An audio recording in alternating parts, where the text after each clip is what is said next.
Bismillahirrahmanirrahim. Assalamualaikum warahmatullahi wabarakatuh.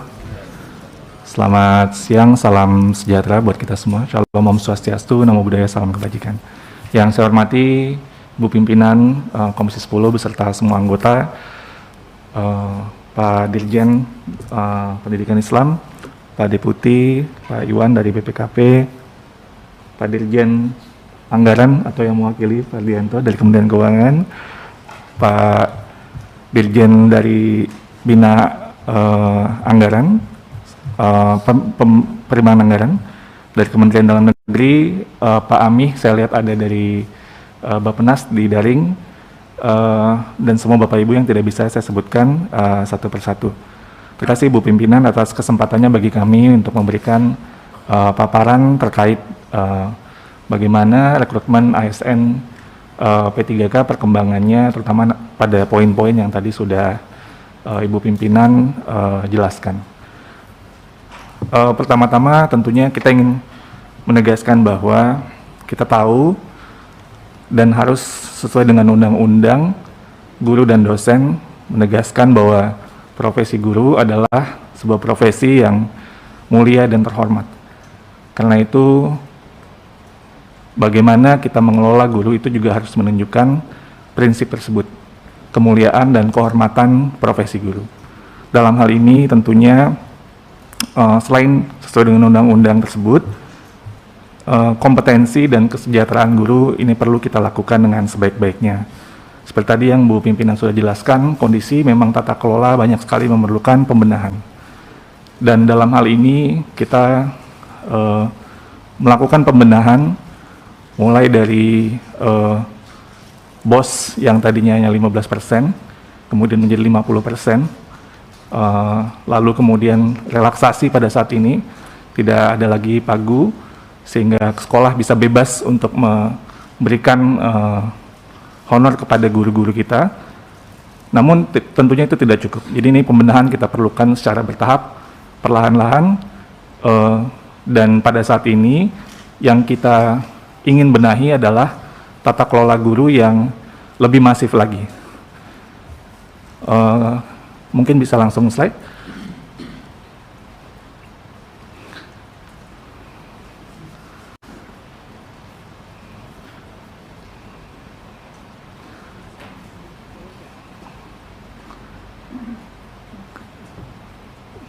Baik.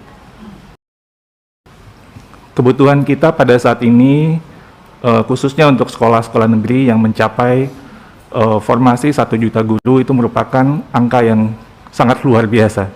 Jadi sangat masif sekali. Artinya banyak hal yang mungkin tidak terjadi secara optimal sebelumnya dan harus kita benahi secara perlahan ya. Jadi tahap demi tahap. Nah, pada saat ini kita ingin memastikan tentunya bahwa kondisi kerja guru itu bisa meningkat. Jadi mereka terjamin dalam konteks tadi Bu Pimpinan mengatakan dalam konteks kesejahteraannya dan juga dalam memberikan layanan kepada anak-anak kita.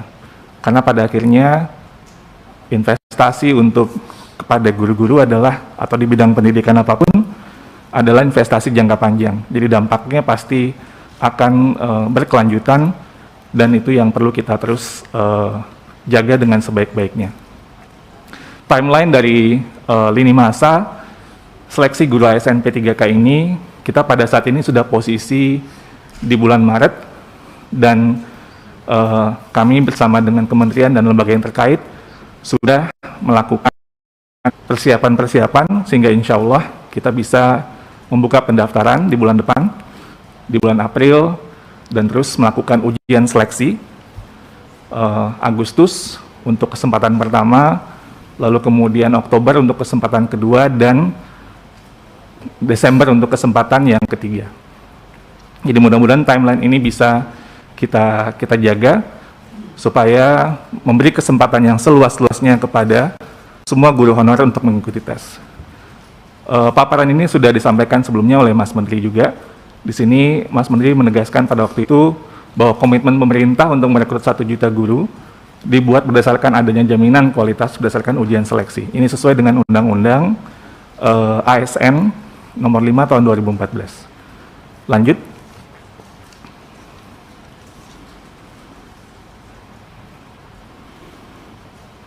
Oke. Sosialisasi dari Kemendikbud dan Panselnas telah kita lakukan bersama dengan Pemda, baik itu dengan kepala dinas atau staf seperti operator data dinas pendidikan, pejabat di BKD, dan juga operator data di BKD. Ada 5 sosialisasi yang secara besar-besaran, tapi bukan hanya sosialisasi, seperti pada gambar juga ada semacam coaching klinik untuk melakukan penyocokan data dengan Pemda di Makassar, lalu kemudian di Batam, Bali, Semarang, dan Jogja. Selain itu tentunya juga banyak juga interaksi yang kami lakukan untuk membantu Pemda dalam mengajukan formasi. Misalnya melakukan coaching atau pendampingan, konsultasi, baik itu secara virtual maupun telepon atau WhatsApp, atau juga ada Pemda yang langsung datang bersilaturahmi ke kementerian, dan itu terus kami lakukan sampai saat ini. Lanjut. Nah, ini update Bapak Ibu semua bahwa sebelumnya kita formasi ini ada 513 ya. Nah, Pemda kemudian sudah ada perkembangan terutama dari Papua dan Papua Barat, sehingga saat ini formasi yang sudah kita verifikasi gitu ya, itu berjumlah 523 formasi guru P3K. Ini total formasi usulan daerah berdasarkan Dapodik. Nah, ada memang 165 daerah yang mengusulkan kurang dari 50% dari total formasi yang dibutuhkan. Tadi yang sudah di-highlight oleh Bu Pimpinan, bahwa ini ada ketidakyakinan dari Pemda dalam mengajukan formasi. Ya, ini yang jadi mungkin topik kita di kesempatan kali ini. Mereka tidak yakin dapat membayarkan kewajiban finansial untuk guru P3K, walaupun sudah ditekankan bahwa dana alokasi umum tahun 2021 termasuk gaji P3K. Lanjut. Ini juga ada perkembangan selanjutnya, slide berikut. Ini Undang-Undang Nomor 9 tahun 2020 tentang Anggaran Pendapatan dan Belanja Negara tahun anggaran 2021, itu sudah ada penjelasan pasal 11 ayat 21 bahwa penggunaan dana transfer umum paling sedikit 25% terkait dengan program pemulihan ekonomi daerah dan pembangunan manusia termasuk dukungan penyelenggaraan pendidikan sebesar 19 triliun lebih untuk pembayaran gaji guru non-PNS dengan memperhatikan hasil seleksi penerimaan dan pengangkatan guru P3K. Jadi kami sudah berkoordinasi dengan Bappenas dan Kemenku sebelum adanya undang-undang tersebut untuk anggaran tahun anggaran 2021. Jadi ini menjadi landasan sebenarnya bagi Pemda untuk dasar regulasi gitu, bahwa sudah ada dananya untuk pembayaran gaji untuk guru P3K yang lulus seleksi. Lanjut.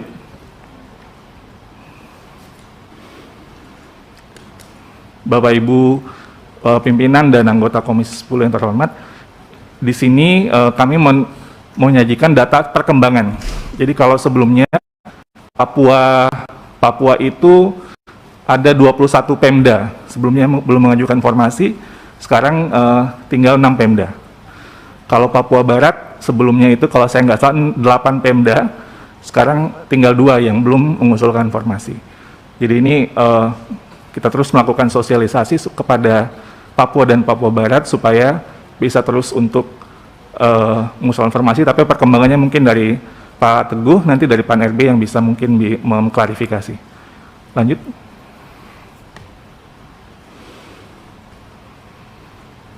Nah, ini daftar Pemda yang belum mengusulkan formasi, ada 19 daerah di luar Papua dan Papua Barat yang belum mengajukan formasi P3K, dan sebanyak 165 daerah mengusulkan kurang dari 50% kuota. Lanjut.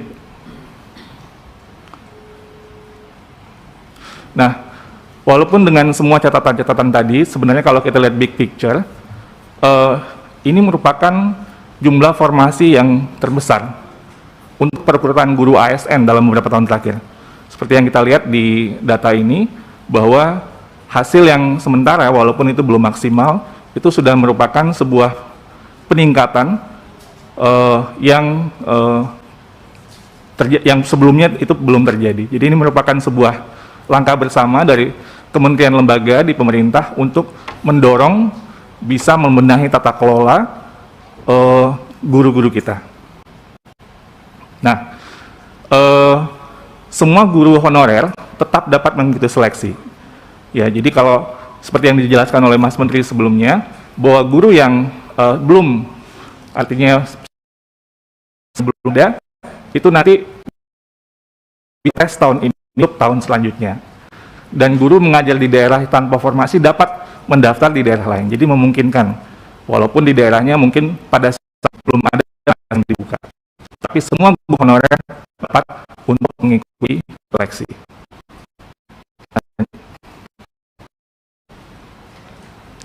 Nah, juga ini update tentang materi pembelajaran di guru belajar guru berbagi. Kami melihat bahwa kemauan dan kekuatan perjuangan guru-guru kita sungguh luar biasa. Jadi dalam waktu 3 minggu ini kita sudah mendapat sekitar 432.000 guru yang telah mengikuti belajar gitu ya di dalam guru belajar dan berbagi, dan bahkan ada yang sudah ikut tryout ya, sudah ikut tryout berlatih gitu ya, sehingga kemudian lebih siap. Bukan saja itu, mereka juga tidak belajar sendiri, jadi lebih berkomunitas gitu ya. Ada 240.000 lebih guru-guru kita yang belajarnya itu melalui forum-forum diskusi. Jadi ini makin menguatkan tentunya bahwa belajarnya nggak sendirian gitu, bareng-bareng gitu.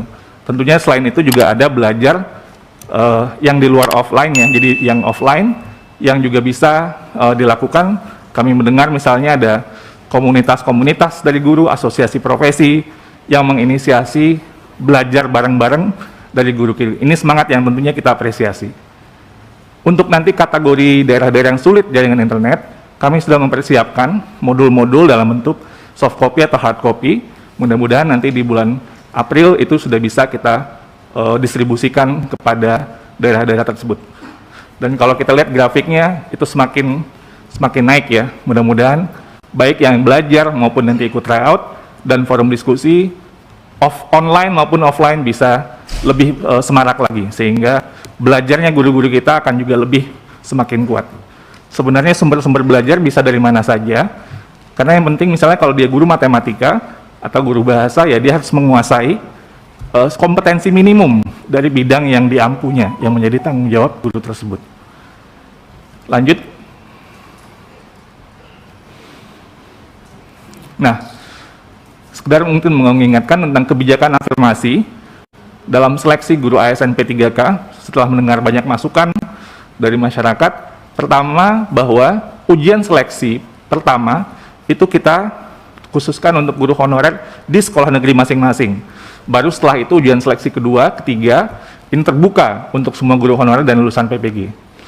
Lalu yang kedua, ada bonus poin untuk passing grade. Untuk peserta yang sudah berusia 40 tahun ke atas, pada saat pendaftaran, berstatus aktif selama 3 tahun terakhir, mendapat bonus nilai kompetensi sebesar 15% dari nilai maksimum, atau 75 poin dari 500 poin. Dan tambahan untuk peserta-peserta penyandang disabilitas, 50 poin lagi untuk bonus nilai kompetensi teknis, atau 10% dari nilai maksimum. Dan yang ketiga, peserta yang sudah memiliki sertifikasi guru mendapatkan nilai penuh untuk tes kompetensi teknis, tapi tetap perlu untuk passing grade, untuk manajerial, sosiokultural, dan wawancara. Lanjut.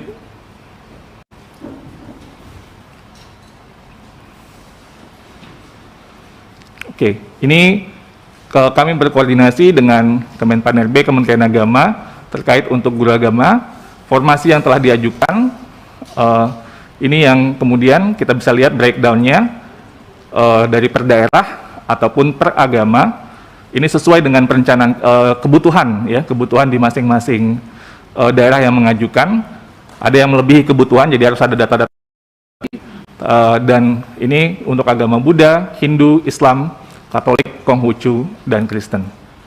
Corong Edukasi, pusat informasi pendidikan terupdate.